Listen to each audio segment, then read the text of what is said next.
Assalamualaikum warahmatullahi wabarakatuh.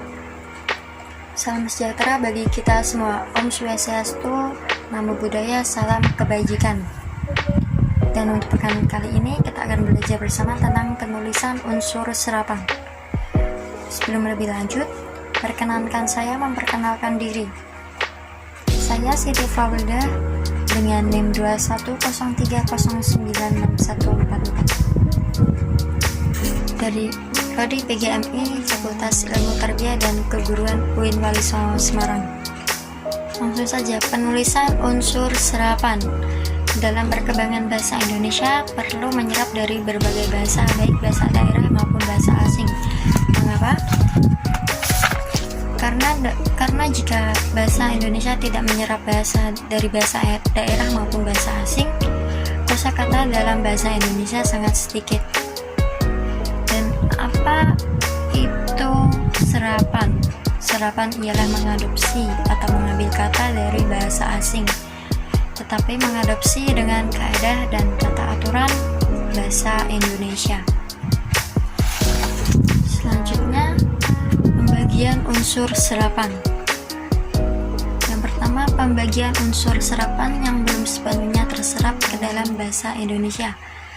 Seperti kata shuttlecock masih dipakai dalam konteks bahasa Indonesia, tetapi pengucapannya masih mengikuti cara asing. Yang kedua adalah unsur serapan yang pengucapan dan penulisannya disesuaikan dengan kaidah bahasa Indonesia. Ejaannya hanya diubah seperlunya, sehingga bentuk bahasa Indonesia masih dapat dibandingkan dengan bentuk aslinya atau bentuk asal dari bahasa asing tersebut. Fungsi dari kata serapan. Fungsi dari kata serapan yang pertama adalah untuk memperkaya ragam kata bahasa Indonesia. Yang kedua adalah untuk memberikan pengetahuan lebih tentang bahasa asing kepada pengguna atau pemakai bahasa Indonesia.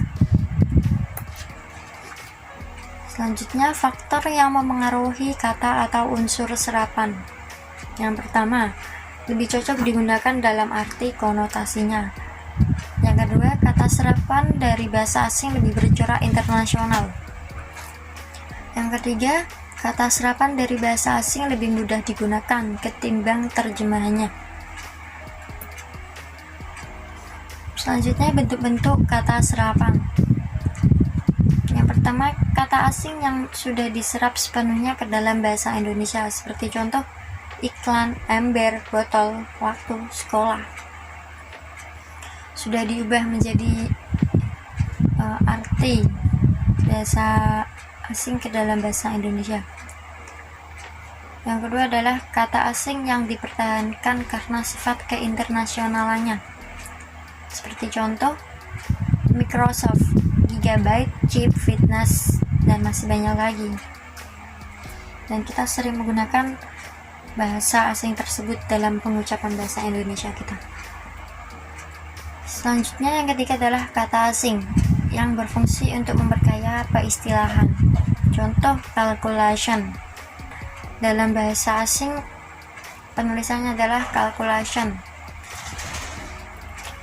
Namun dalam bahasa Indonesia, penulisannya adalah kalkulasi, memakai huruf K dan ditulis seperti pengucapannya. Contoh yang kedua, komputer.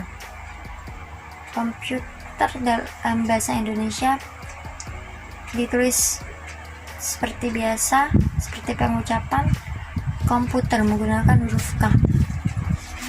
Dan ada lagi contoh selanjutnya adalah influenza.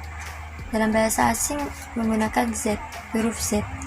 Namun dalam bahasa Indonesia menggunakan huruf S, influenza. Penyesuaian kata serapan. Penyesuaian kata serapan adalah kaidah yang sudah baku dan tidak bisa diganggu-gugat. Contoh, acceleration dalam bahasa bakunya adalah akselerasi. Dan contoh selanjutnya adalah quality. Dalam bahasa bakunya adalah kualitas. Jadi kata tersebut sudah diubah menjadi kata bahasa Indonesia.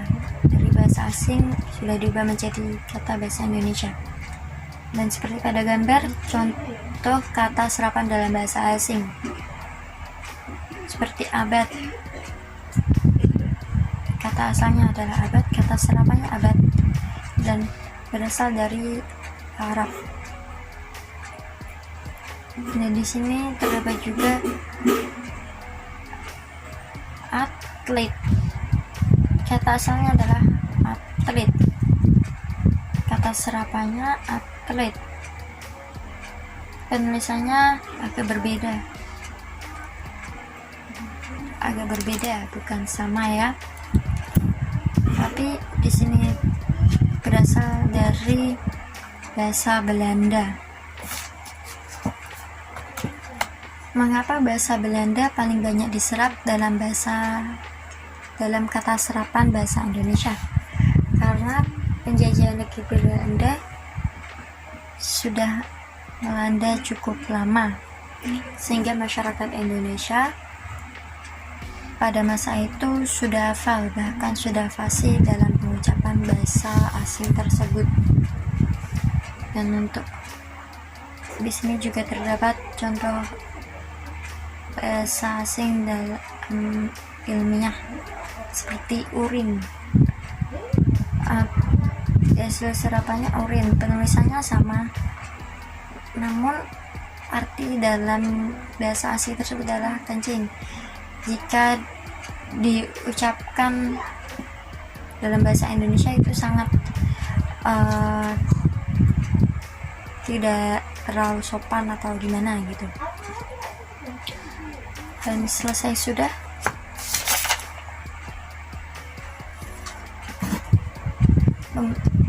Belajar bersama kita mengenai penulisan unsur serapan.